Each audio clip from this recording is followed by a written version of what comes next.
ମେଘମାଳାରେ ଶୀଘ୍ର ଆଗମନ କରିବାକୁ ଯାଉଥିବା ପ୍ରଭୁ ଯୀଶୁଖ୍ରୀଷ୍ଟଙ୍କ ପବିତ୍ର ଓ ବହୁମୂଲ୍ୟ ନାମରେ ନିର୍ମଳ ଖରା ୟୁଟ୍ୟୁବ୍ ଚ୍ୟାନେଲରେ ଆପଣ ସମସ୍ତଙ୍କୁ ସ୍ୱାଗତ କରେ। ପ୍ରତିଦିନ ପ୍ରତି ପ୍ରଭାତ ଆମମାନେ ନିର୍ମଳ ଖରା ୟୁଟ୍ୟୁବ୍ ଚ୍ୟାନେଲ ମାଧ୍ୟମରେ ନୂଆ ନୂଆ ପ୍ରସଙ୍ଗରେ ପ୍ରଭୁଙ୍କର ବାକ୍ୟ ଶୁଣିବାର ଅପୂର୍ବ ସୁଯୋଗ ଆମେ ପାଉଛୁ। ପରମେଶ୍ୱର ପ୍ରତି ପ୍ରଭାତରେ ତାଙ୍କର ପବିତ୍ର ବାକ୍ୟ ଦ୍ୱାରା ସେ ଆମମାନଙ୍କ ସହିତ କଥାବାର୍ତ୍ତା ହେଉଛନ୍ତି। ସେଥିପାଇଁ ସ୍ୱର୍ଗର ପରମେଶ୍ୱରଙ୍କୁ ହୃଦୟ ସହିତ ଧନ୍ୟବାଦ ଦିଏ। ତାହା ସହିତ ଆପଣ ସମସ୍ତଙ୍କୁ ମଧ୍ୟ ଧନ୍ୟବାଦ ଦିଏ, କାରଣ ଆପଣମାନେ ନିୟମିତ ଏହି ଚ୍ୟାନେଲ ଦ୍ୱାରା ପ୍ରସାରିତ ହେଉଥିବା କାର୍ଯ୍ୟକ୍ରମ ଗୁଡ଼ିକକୁ ଦେଖୁଛନ୍ତି।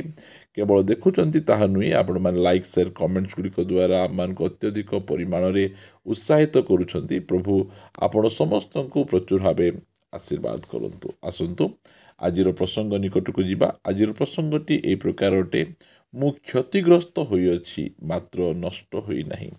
ମୁଁ କ୍ଷତିଗ୍ରସ୍ତ ହୋଇଅଛି ମାତ୍ର ନଷ୍ଟ ହୋଇନାହିଁ।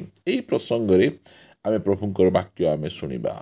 ପ୍ରିୟମାନେ, ବାଇବଲ କହେ ଧାର୍ମିକ ବ୍ୟକ୍ତି 7 ଥର ପଡ଼ିଲେ ହିଁ ସେ ଉଠେ।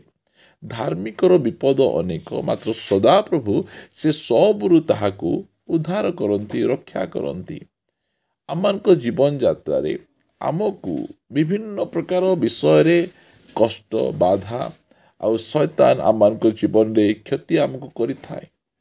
ମାତ୍ର ସେ ଆମକୁ କ୍ଷତି କରିପାରିବ, ମାତ୍ର ଆମକୁ ନଷ୍ଟ କରିପାରିବ ନାହିଁ। ଆମକୁ ବିଭିନ୍ନ ପ୍ରକାର ଆମମାନଙ୍କ ଶାରୀରିକ ଭାବରେ ଆମକୁ କ୍ଷତି କରିପାରେ, ଆର୍ଥିକ ଭାବରେ ଆମକୁ କ୍ଷତି କରିପାରେ, ମାନସିକ ଭାବରେ ଆମକୁ କ୍ଷତି କରିପାରେ। ସେ ଆମକୁ କ୍ଷତି କରିପାରିବ, ମାତ୍ର ସେ ଆମକୁ ନଷ୍ଟ କରିପାରିବ ନାହିଁ। ଆଜି ଆପଣ ଯେକୌଣସି ପ୍ରକାର ଭାବରେ କ୍ଷତିଗ୍ରସ୍ତ ଅବସ୍ଥାରେ ଅଛନ୍ତି, ମାତ୍ର ଆପଣ କୌଣସି ପ୍ରକାର ଭାବରେ ନଷ୍ଟ ହେବେ ନାହିଁ, ନଷ୍ଟ ହୁଅନ୍ତୁ ନାହିଁ। ମୋ ପ୍ରିୟମାନେ, ବାଇବଲରେ ଏହି ପ୍ରକାର ଅନେକ ପ୍ରଭୁଙ୍କର ଦାସ ଦାସୀମାନେ ଅଛନ୍ତି ଯେଉଁମାନଙ୍କ ଜୀବନରେ ଶୟତାନ ବିଭିନ୍ନ ପ୍ରକାର ଭାବରେ କ୍ଷତି କରିଦେଲା, ମାତ୍ର ସେମାନଙ୍କୁ ନଷ୍ଟ କରିପାରିଲା ନାହିଁ।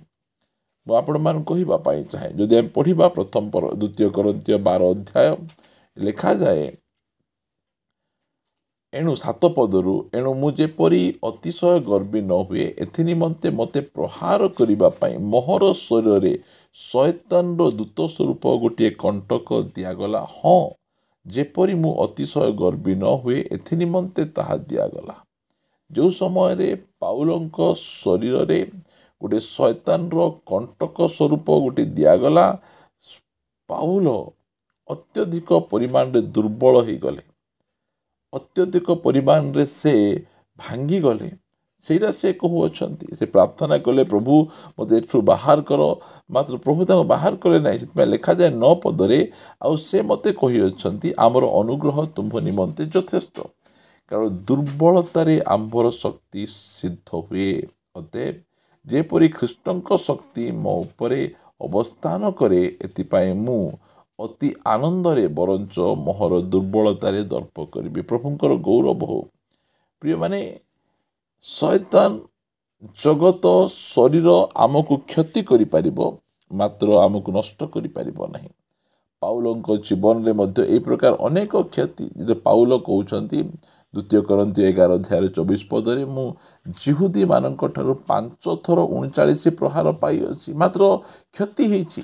ମୋର ପିଠି ସାରା ଦାଗ, ମୋର ଦେହ ସାରା ବିଭିନ୍ନ ପ୍ରକାର ଦାଗ ହେଇଛି। ମୋ ଶରୀରରେ ଏମିତି କୌଣସି ସ୍ଥାନ ନାହିଁ ଯେଉଁଠିକି ଦାଗ ହେଇନାହିଁ ବୋଲି ନାହିଁ। ପ୍ରତ୍ୟେକ ସ୍ଥାନରେ ପାଉଲ କହୁଛନ୍ତି ମୋର ପ୍ରତ୍ୟେକ ଶରୀରର ପ୍ରତ୍ୟେକ ସ୍ଥାନରେ ଦାଗ ହେଇଛି, କ୍ଷତିଗ୍ରସ୍ତ ମୁଁ ହେଇଛି, ମାତ୍ର ମୁଁ ନଷ୍ଟ ହେଇନାହିଁ। ଏ 39 ପ୍ରହାର 5 ଥର ଯେଉଁ କରାଯାଇଛି, ଏଇଟା ମୋତେ କ୍ଷତି କରିଛି, ମାତ୍ର ନଷ୍ଟ କରିପାରିନାହିଁ। 3 ଥର ବେତ୍ରାଘାତ, ଥରେ ପ୍ରସ୍ତାରଘାତ, 3 ଥର ଜାହାଜ ଭଙ୍ଗ ସହିଅଛି। ଅଗାଧ ଜଳରେ ଦିବାରାତ୍ର କ୍ଷେପଣ କରିଅଛି। ଅନେକ ଥର ଯାତ୍ରା କରିବାରେ, ନଦୀର ବିପଦରେ, ଡକାୟତମାନଙ୍କ ବିପଦରେ, ସ୍ୱଜାତିର ବିପଦରେ, ବିଜାତିମାନଙ୍କ ଠାରୁ ବିପଦରେ, ନଗରର ବିପଦରେ, ପ୍ରାନ୍ତରର ବିପଦରେ, ସମୁଦ୍ରର ବିପଦରେ। ପ୍ରିୟମାନେ, ବିପଦକୁ ଆପଣ ଲିଷ୍ଟ କରନ୍ତୁ। ପାଉଲ ଏମିତି କୌଣସି କ୍ଷେତ୍ର ନାହିଁ ଯେଉଁଠିକି ବିପଦ ପାଇନାହାନ୍ତି। ଭଣ୍ଡ ଭାଇମାନଙ୍କଠାରୁ ବିପଦରେ, ପରିଶ୍ରମ ଓ କଷ୍ଟ ଭୋଗରେ, ଅନେକ ଥର ଉଜାଗରରେ, କ୍ଷୁଧା ଓ ତୃଷାରେ, ଅନେକ ଥର ଉପବାସରେ, ଶୀତ ଓ ଉଲଗ୍ନତାରେ। ଏତେ ସବୁ ହେଲା ପରେ ମଧ୍ୟ ପାଉଲଙ୍କର ଦର୍ଶନ କ୍ଷତି ହେଇନାହିଁ, ପାଉଲଙ୍କର ଉଦ୍ୟୋଗ କ୍ଷତି ହେଇନାହିଁ। 28 ପଦରେ କହୁଛନ୍ତି, ଅବଶିଷ୍ଟ ସମସ୍ତ ବିଷୟ ଛଡ଼ା ଆଉ ଗୋଟିଏ ବିଷୟ ପ୍ରତିଦିନ ମୋ ଉପରେ ମାଡ଼ି ପଡ଼ୁଅଛି ତାହା ମଣ୍ଡଳୀ ସମୂହ ନିମନ୍ତେ ଚିନ୍ତା। ପ୍ରିୟମାନେ, କ୍ଷତିଗ୍ରସ୍ତ ଆପଣ ହୋଇପାରନ୍ତି। ବିଭିନ୍ନ ପ୍ରକାର ଭାବରେ ଆପଣଙ୍କୁ କ୍ଷତି କରାଯାଇପାରେ, ମାତ୍ର ଆପଣ ନଷ୍ଟ ହୋଇପାରିବେ ନାହିଁ। ପରମେଶ୍ୱର ଆପଣଙ୍କୁ ନଷ୍ଟ ହେବା ପାଇଁ ଦେବେ ନାହିଁ। ପରମେଶ୍ୱର ଆପଣଙ୍କୁ ତୋଳି ଧରିବେ। ଆଜି ଆପଣ ଯେକୌଣସି ପ୍ରକାର କ୍ଷତିଗ୍ରସ୍ତ ଅବସ୍ଥାରେ ଯାଉଛନ୍ତି, ପାଉଲଙ୍କ ସଦୃଶ୍ୟ ହେଉ କି ଆଇବଙ୍କ ସଦୃଶ୍ୟ ହେଉ, ଯେକୌଣସି ପ୍ରକାର ଭାବରେ ଆପଣ କ୍ଷତିଗ୍ରସ୍ତ ଅବସ୍ଥାରେ ଯାଉଛନ୍ତି, ଭାଙ୍ଗି ପଡ଼ନ୍ତୁ ନାହିଁ। ଆଇବଙ୍କ ଜୀବନରେ ଏତେ ବଡ଼ କ୍ଷତି, ଉଷ ଦେଶର ସବୁଠୁ ବଡ଼ ଧନୀ, ଉଷ ଦେଶର ସବୁଠୁ ବଡ଼ ଦରିଦ୍ର ହୋଇଗଲେ।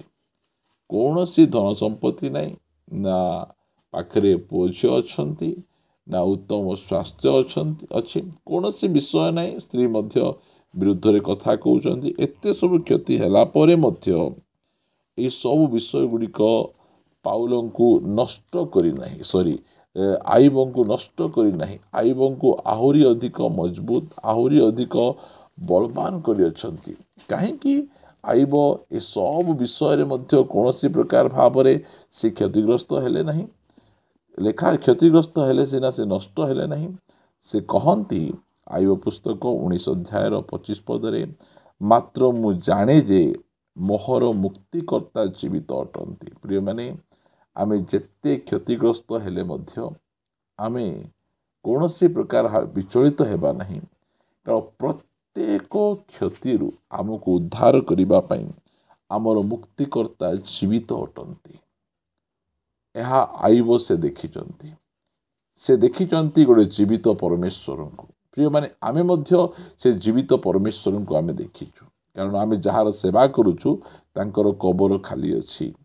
ଆମକୁ ସାହାଯ୍ୟ କରିବା ପାଇଁ, ଆମକୁ ଉପକାର କରିବା ପାଇଁ, ଆମର ଯତ୍ନ ନେବା ପାଇଁ ଆମମାନଙ୍କ ପରମେଶ୍ୱର ମୃତ୍ୟୁକୁ ପରାଜୟ କରି ସେ ଉଠି ଅଛନ୍ତି।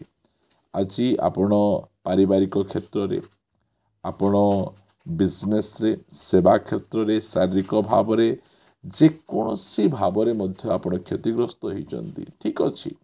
ମାତ୍ର ଆପଣଙ୍କୁ ନଷ୍ଟ ହେବାକୁ ପଡ଼ିବ ନାହିଁ। ଆପଣ ହତାଶ ହୁଅନ୍ତୁ ନାହିଁ, ନିରାଶ ହୁଅନ୍ତୁ ନାହିଁ। ଆପଣ ମଧ୍ୟ ଆଇବଙ୍କ ସହିତ କହିପାରିବେ, ମାତ୍ର ମୁଁ ଜାଣେ ଯେ ମୋହର ମୁକ୍ତିକର୍ତ୍ତା। ବ୍ୟକ୍ତିଗତ ଭାବରେ ସେ କହୁଛନ୍ତି, ମୋହର ମୁକ୍ତିକର୍ତ୍ତା। ସମସ୍ତଙ୍କର ମୁକ୍ତିକର୍ତ୍ତା କହୁନ, ମୋହର ମୁକ୍ତିକର୍ତ୍ତା।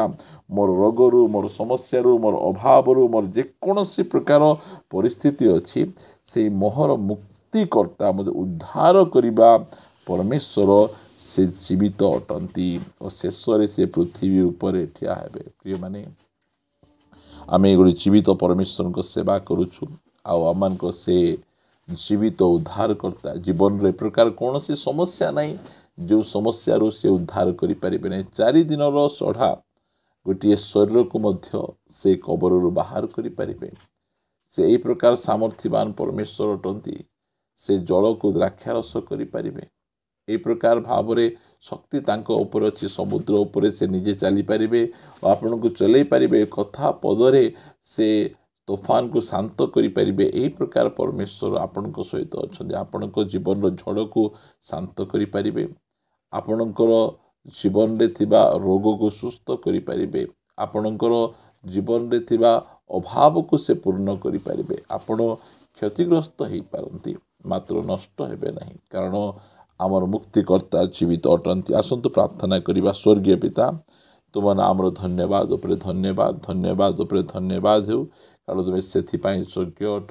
ଆଉ ପ୍ରଭୁ, ତୁମେ ଆମମାନଙ୍କୁ ଉଦ୍ଧାର ରକ୍ଷା କରିବା ପରମେଶ୍ୱର ତୁମେ ଅଟ। ଆମମାନଙ୍କ ଜୀବନଯାତ୍ରାରେ ବିଭିନ୍ନ ସମୟରେ ଆମେ ବିଭିନ୍ନ ସ୍ଥାନମାନଙ୍କରେ ଆମେ କ୍ଷତି ସହ୍ୟ କରୁ। ବିଜନେସ୍ରେ କ୍ଷତି, ସମ୍ପର୍କରେ କ୍ଷତି, ଶାରୀରିକ ଭାବରେ କ୍ଷତି, ମାତ୍ର କୌଣସି କ୍ଷତି ଆମକୁ ନଷ୍ଟ କରିପାରିବ ନାହିଁ, କାରଣ ତୁମେ ଆମର ମୁକ୍ତିକର୍ତ୍ତା, ତୁମେ ଜୀବିତ ଅଟ। ସେଥିପାଇଁ ମୁଁ ତୁମକୁ ଧନ୍ୟବାଦ ଦିଏ, ପ୍ରଶଂସା କରେ।